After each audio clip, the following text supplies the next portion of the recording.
Move along to public comment. We have some people signed up. Okay, you got 3 minutes. It's not Q&A time, it's just make your public statement and we'll move on. Sherry. Is this on? It doesn't magnify. It just records on the record. No, I so- just record. Then I should still speak up, right? Yeah. Yeah. That'd be great. Sherry DeValley for the record. This board held a special meeting on January 6, 2022. The agenda item only stated action item, discussion/decision, contract, Creason Moore, Doken, and Geidel. The meeting lasted all of 1 minute, in which it was quickly voted on and by unanimous consent of all 3 commissioners to approve said contract.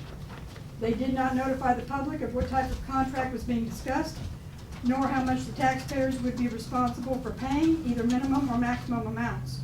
It was not said which department or people were to be represented, or explain the necessity for legal representation.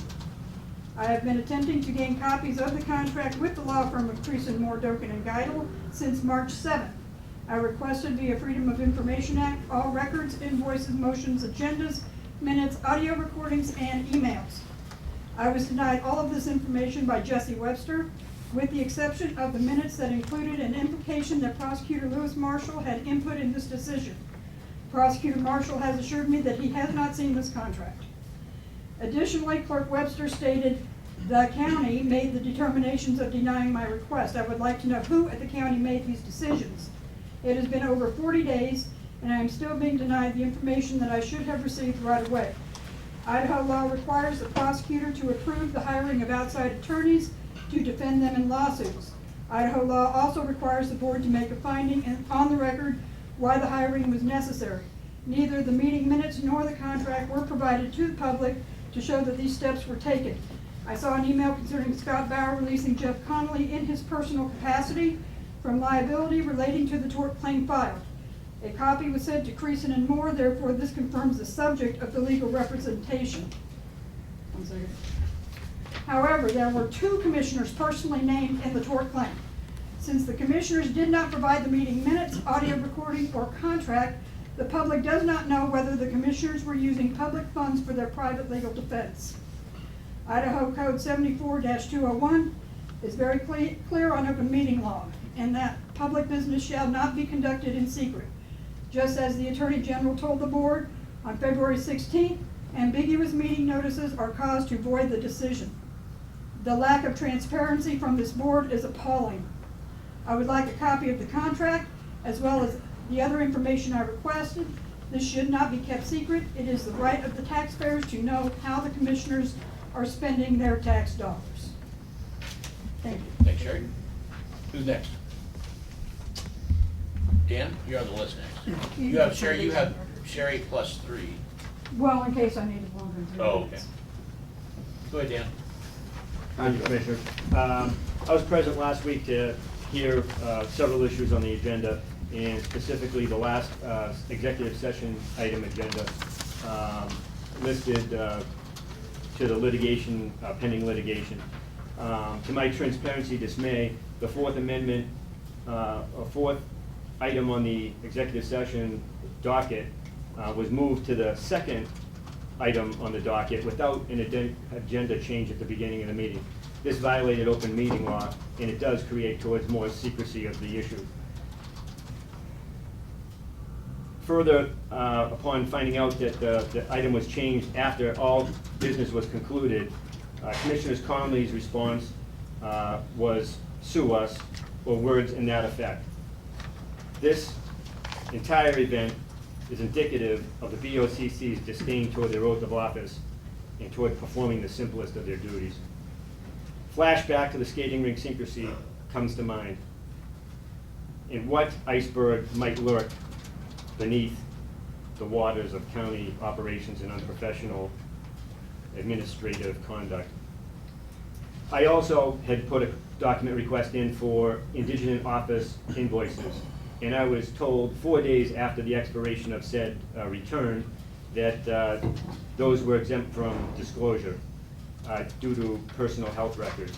The request was not for the BGH personal health records. They were for the invoice reimbursements of the county to BGH. they are applicable, and as an elected official of the Penderley Hospital District, their need is substantial in my duty, and they're being prevented by somebody possibly sitting at that table, and I believe incorrectly.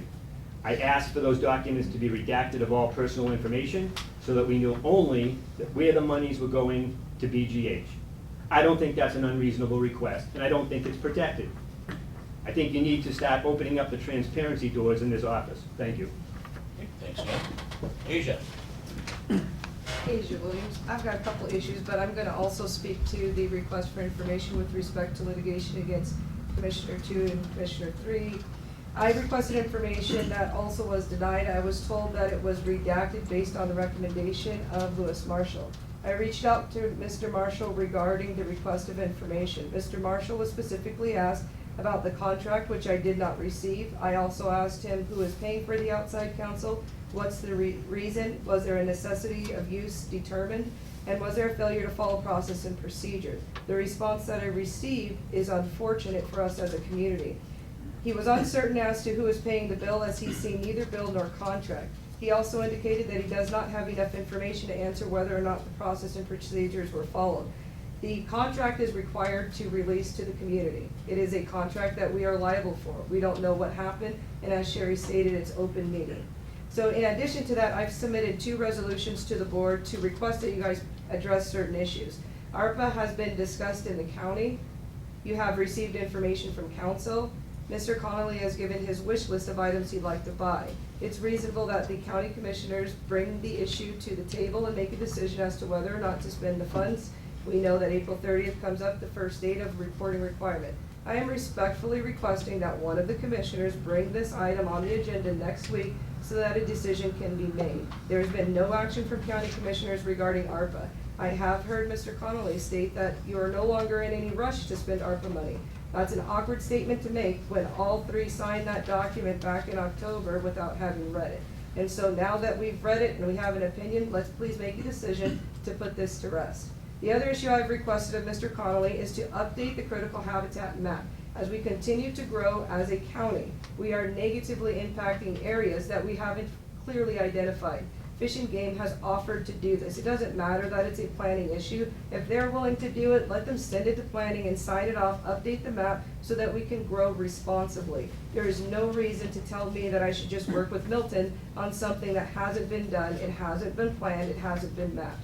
We need to update our maps so that we grow responsibly, because we cannot guarantee that we'll retain what we lose if we don't do that.